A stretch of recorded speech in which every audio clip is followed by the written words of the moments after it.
Државниот здравствен и санитарен инспекторат дозволи на Катлановска бања повторно да згрижува и лекува пациенти. Ова следува откако на почетокот на месецов инспекторатот ја затвори ординацијата во бањата откако откри дека Катлановска бања надиво лекувала пациенти на терет на Фондот за здравство.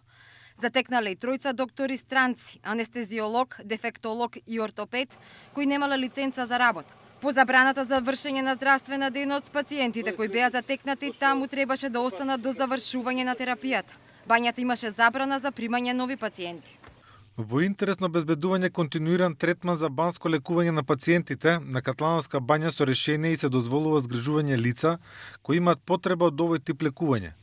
Решението е донесено согласно дополнително доставените документи од страна на Катлановска бања и затекнатата моментална состојба со останатите бањи на територија на Македонија, како и фактот дека е направен пропуст во однос на регулирањето на здравствени услуги во бањите во постојниот закон за здравствена заштита од 2012 година.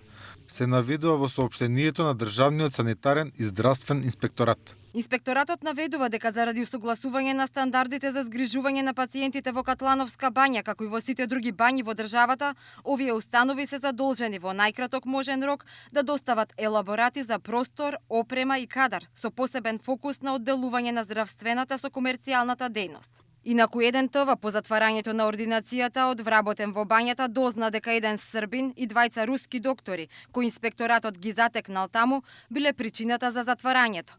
Според ексклузивното сведоштво на вработениот, докторите не прегледувале, туку само давале совети на родители на деца со специфични искривувања кои требало да одат на хирушки зафат во српската болница, која пак соработувала со таа во Русија. Кјарот на Катлановска бања од овој ангажман би бил тоа што по операцијата лицата би требало да се враќаат кај нив на физикална терапија и третмани. Тој за еден ТВ исто потенцираше дека и другите бањи, освен една, немаат дозвола од Министерството за здравство за вршење на здравствена дејност, бидејќи како правни наследници на старата бања, никој досега не им барал дозвола за ординацијата.